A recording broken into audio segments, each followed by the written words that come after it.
अलग सिनारियो था, लेकिन उसके बाद ये इतना बड़ा ऐलान।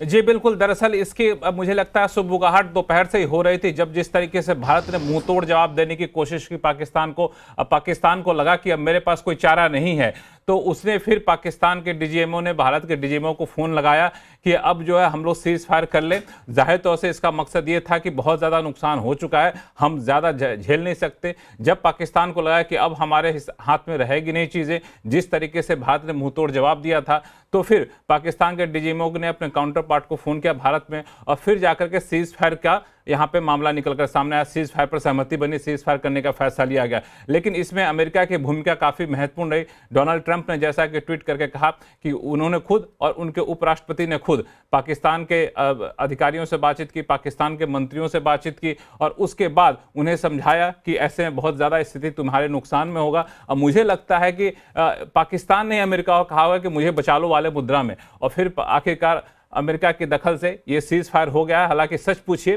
तो युद्ध जो होता है वो किसी के लिए अच्छी चीज़ नहीं होती है। यहाँ तक कि जो आर्मी पर्सनल होते हैं, वेटरन आर्मी के लोग होते हैं, वो भी चाहते हैं कि युद्ध ना हो। हाँ, लेकिन आप मुझे छेड़ेंगे तो आपको छोड़ेंगे नहीं, ये भारत ने दिखा दिया। अब सब लोग ये पूछ रहे हों कि आखिर इस पूरे कार्रवाई में भारत ने जो भी एक्शन लिया, इसमें भारत को मिला क्या। कई लोग ये सवाल पूछ रहे हैं, जब से मैंने किया तब से कई लोग व्हाट्सएप कर रहे हैं। अब देखिए, ये भारत को आप इस तरीके से देखिए कितनी बड़ी उपलब्धि या फिर भारत की कामयाबी को देखिए कि भारत ने पाकिस्तान पे तो हमला किया नहीं था, भारत ने आतंकी कैंप पे हमला किया था और 9 आतंकी कैंप को नेस्त नाबूद कर दिया, क्योंकि आतंकवाद के खिलाफ ही लड़ाई थी। पाकिस्तान के घर में घुस करके या आतंकी कैंप को निशाना बनाना, उनको तबाह कर देना, ये अपने बड़ी उपलब्धि थी। 100 से ज्यादा आतंकवादियों को मार दिया, जो आतंकवादी हमारे यहाँ मासूमों को जान लिया करते थे। इतना ही नहीं, पाकिस्तान के घर में घुसना, उनके मेनलैंड में जाके हमने आक्रमण किया, ये अपने आप में बहुत बड़ी बात थी। तीसरी चीज कि पाकिस्तान के एयर डिफेंस सिस्टम की पोल खुल गई,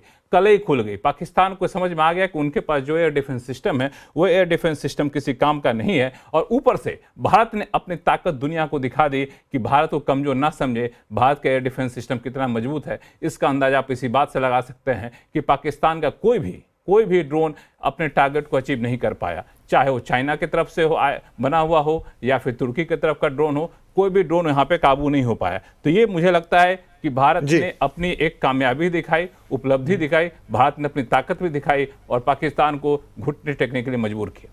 जी लक्ष्मण, इसमें 2 चीज़ें इंपॉर्टेंट होगी। जो आज प्रधानमंत्री की बैठक हुई और उसके बाद जो रेजोल्यूशन आया कि भारत अपने खिलाफ किसी भी टेररिज्म, एक्ट ऑफ टेरर को एक्ट ऑफ वॉर मानेगा, और साथ में एक लाइन मिस्री साहब थोड़ी देर पहले बोल गए कि सीजफायर तो हो रहा है लेकिन भारत की अपनी शर्तों पे हो रहा है। क्या ये दोनों आपस में कनेक्टेड है? क्या यही शर्त है कि अब अगर कुछ भी हुआ तो जिम्मेदारी पूरी तरह पाकिस्तान की होगी? बिल्कुल, बहुत सही आपने इसको कोरिलेट किया है, क्योंकि जिस तरीके से पाकिस्तान ने आतंकी कार्रवाई की थी, आतंकी हमले किए थे हमारे ऊपर, उसके बाद हमने उसके आतंक के ठिकानों को ठिकाना लगाना शुरू किया। उसके बाद जब ये दखल अंदाजी शुरू हुई अमेरिका की तरफ से कि भाई पाकिस्तान का फोन आ रहा है, पाकिस्तान वाले कह रहे हैं कि हमें अब छोड़ दो, बख्श दो, तो भारत ने कहा कि नहीं, अब हमें एक अगला दरवाजा अभी से खोल के रखना पड़ेगा। हम तात्कालिक सीज फायर कर लेते हैं, इसके लिए आप निश्चिंत होइए, अब पाकिस्तान को हम नुकसान नहीं पहुंचाएंगे, लेकिन अगला दरवाजा ये खोल के रखना है कि अगर आइंदा से कोई भी आतंकी हरकत करने की कोशिश पाकिस्तान